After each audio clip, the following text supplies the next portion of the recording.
Bonjour, bienvenue dans une nouvelle vidéo avec Isen Academy Online, cette fois intitulée Les antisécrétoires. Après un petit rappel du principe de traitement, nous allons aborder les antihistaminiques, les inhibiteurs de pompe à protons et les anticholinergiques. Pour traiter un ulcère gastro-duodénal, nous devons établir un équilibre entre l'acidité que produit l'estomac et les facteurs protecteurs de la muqueuse gastrique. L'acidité représente l'irritant principal responsable de l'érosion, donc on doit diminuer sa sécrétion et augmenter la protection. Sans oublier le traitement étiologique, vu que l'Helicobacter pylori peut être la cause de cet ulcère. Dans cette vidéo, nous allons seulement parler des antisécrétoires gastriques, représentés par les IPP, les antihistaminiques H2 et les anticholinergiques. Pour ceux qui agissent sur la cellule pariétale, les IPP inhibent la pompe à protons, qui excrète les protons H+.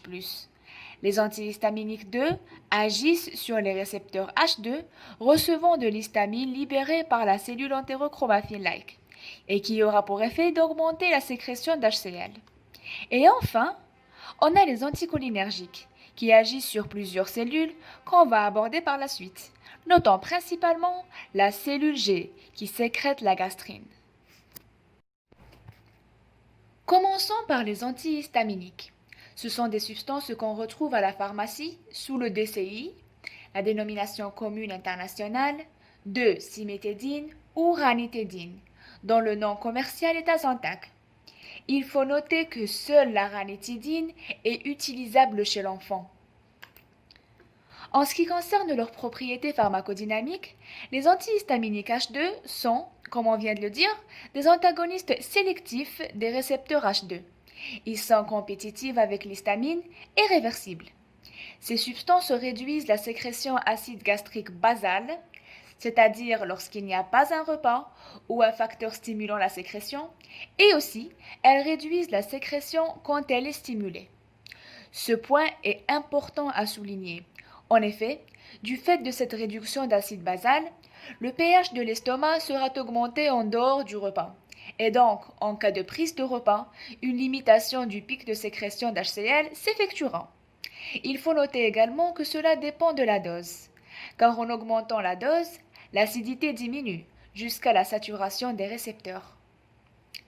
Ce blocage s'exerce lors de stimulation par les repas, qui se produit afin de bien digérer les aliments, aussi pendant la distension gastrique, ou par des agents pharmacologiques comme l'acétylcholine ou la gastrine, qui stimulent eux aussi la sécrétion des protons dans la cavité gastrique. Ce blocage se fait notamment la nuit. Il faut savoir également qu'il est conseillé de les prendre le soir au coucher, du fait de la sécrétion plus importante la nuit, avec production maximale à minuit. Pour les propriétés pharmacocinétiques, on note que la résorption digestive des antagonistes H2 est rapide. Ils sont rapidement métabolisés par le foie et ou éliminés par voie urinaire. Ils ont une demi-vie de 2 à 3 heures. Cette élimination rapide justifie l'augmentation de la fréquence d'administration quand c'est nécessaire. Chez la femme enceinte et allaitante, il existe un passage transplacentaire et un passage dans le lait maternel. Leur effet indésirable se présente comme suit. Des troubles endocriniens comme la gynécomastie, qui veut dire développement excessif des glandes mammaires chez l'homme, la galactorrhée, qui est l'écoulement du lait par la glande mammaire chez un homme ou chez une femme qui n'allaite pas, ou une impuissance sexuelle.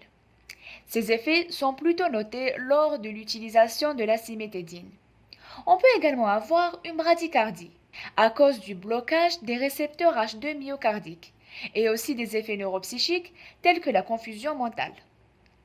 Il faut être vigilant en prescrivant ces médicaments avec d'autres substances.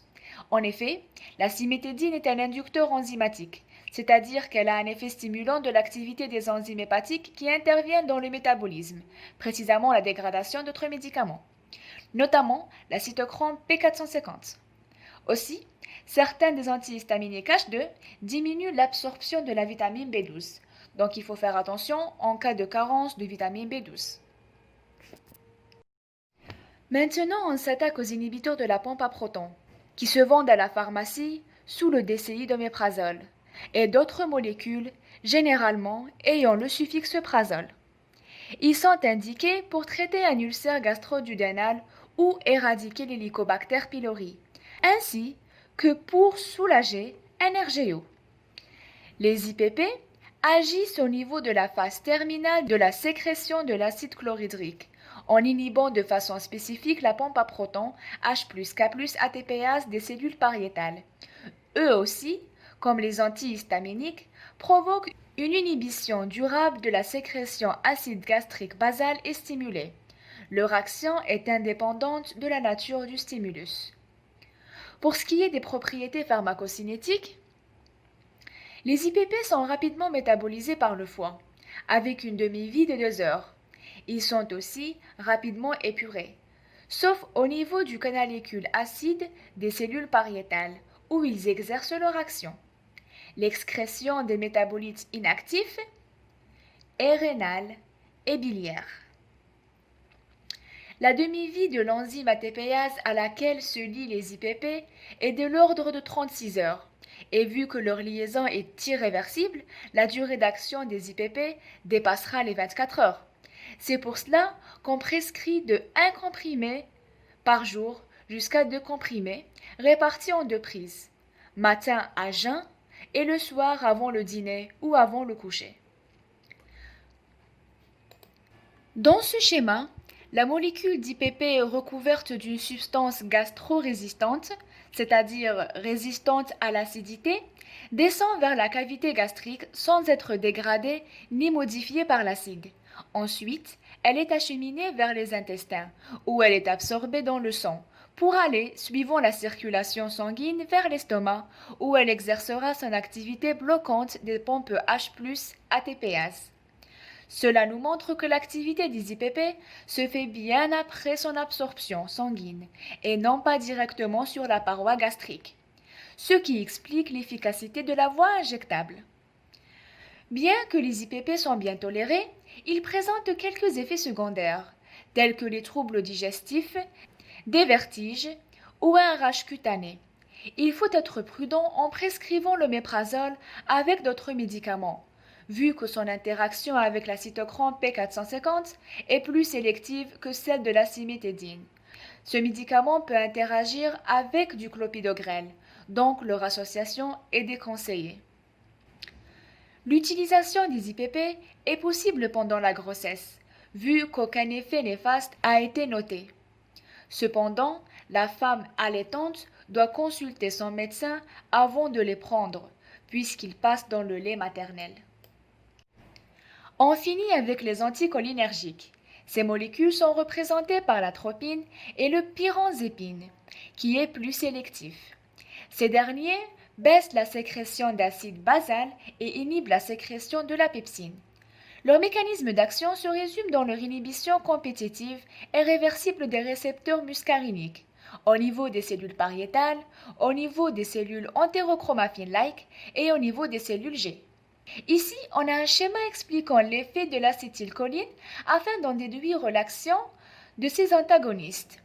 Quand il y a un influx nerveux du nerf vague, l'acétylcholine est libérée pour se lier avec les récepteurs muscariniques, soit directement dans la cellule pariétale pour stimuler son activité sécrétrice, soit indirectement sur les cellules entérochromaffine-like qui sécrètent l'histamine, ou sur les cellules G, stimulant ainsi la sécrétion de gastrine, le tout aboutissant à une augmentation de sécrétion d'HCl. Il est à noter que ces médicaments ne sont pas considérés comme médicaments de premier choix, à cause de leur efficacité limitée et effets indésirables atropiniques, comme la constipation, rétention urinaire, mydriase, etc. Merci pour votre attention. J'espère que ce cours vous a été utile. N'hésitez surtout pas à poser vos questions dans les commentaires. À bientôt!